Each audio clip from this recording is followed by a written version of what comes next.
Assalamualaikum warahmatullahi wabarakatuh. Sahabat-sahabat, berjumpa kembali dengan saya Firman Robiansyah, dosen pengampu mata kuliah Pendidikan Agama Islam. Pada hari ini kita akan membahas tentang Islam, makna, tujuan, dan metode memahaminya. Untuk itu silakan para sahabat-sahabat menyimak dengan baik penjelasan yang akan saya paparkan lewat presentasi berikut ini. Sahabat-sahabat, pada pertemuan sebelumnya kita telah berdiskusi tentang manusia, agama, dan Islam. Pada pertemuan kali ini kita akan berbincang tentang Islam, makna, tujuan, dan metode memahaminya. Oleh karena itu mari kita awali materi pada hari ini dengan basmalah. Bismillahirrahmanirrahim. Ada beberapa pokok bahasan yang ingin saya sampaikan pada hari ini. Yang pertama adalah memahami makna Islam, yang kedua adalah mengapa kita memilih Islam, dan yang ketiga metode apa saja yang bisa digunakan untuk memahami Islam. Yang pertama, apa itu Islam? Islam merupakan kata yang berasal dari bahasa Arab yang satu akar kata dengan aslama, salam, dan juga salama. Aslama berarti Islam mengajarkan kita menjadi pribadi yang patuh dan berserah diri kepada Allah Subhanahu wa taala.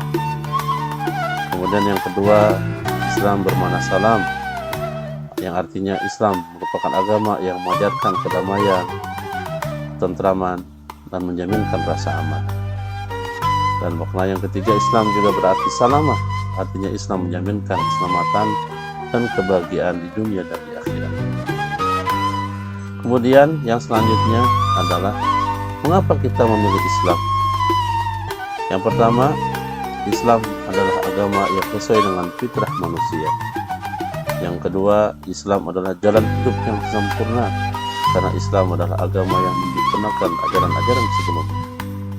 Islam juga adalah agama yang mudah, rasional, dan praktis, artinya mudah untuk dipraktekkan dan semuanya masuk akal.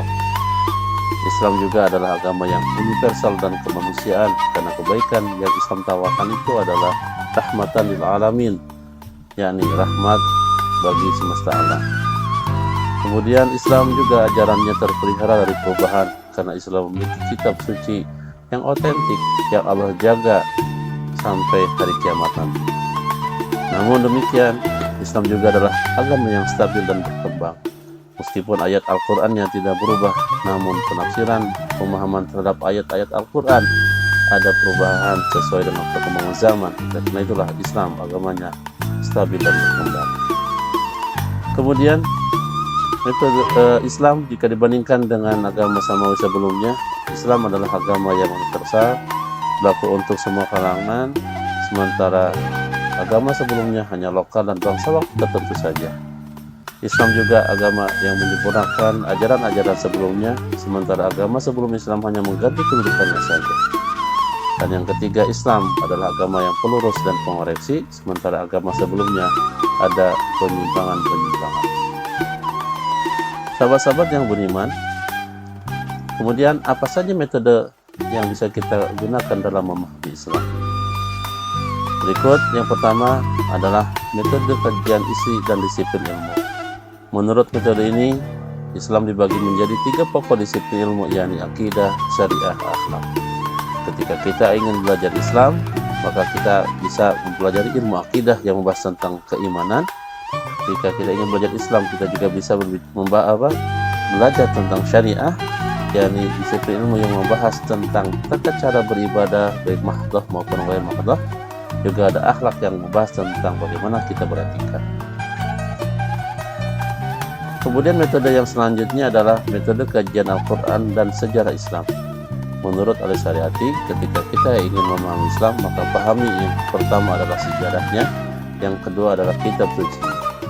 Namun tentu ketika kita ingin mengkaji Al-Quran berdasarkan teks Al-Quran, maka kita harus melakukannya secara integral, tidak boleh sepotong atau parsial karena akan kehilangan makna. Kemudian yang terakhir adalah metode tipologi. Melalui metode ini kita melakukan perbandingan antara satu agama dengan agama yang lain, dengan cara membandingkan 5 aspek yang sama, mulai dibandingkan dari Tuhannya, Rasulnya, kemudian membandingkan kitab sucinya, situasi kemunculan nabi-nabinya, kemudian pribadi-pribadi pada kadar yang dilahirkan oleh agama-agama tersebut. Baik, sahabat-sahabat sekalian, terima kasih. Mudah-mudahan bermanfaat. Nah, demikianlah sahabat-sahabat presentasi dari saya hari ini.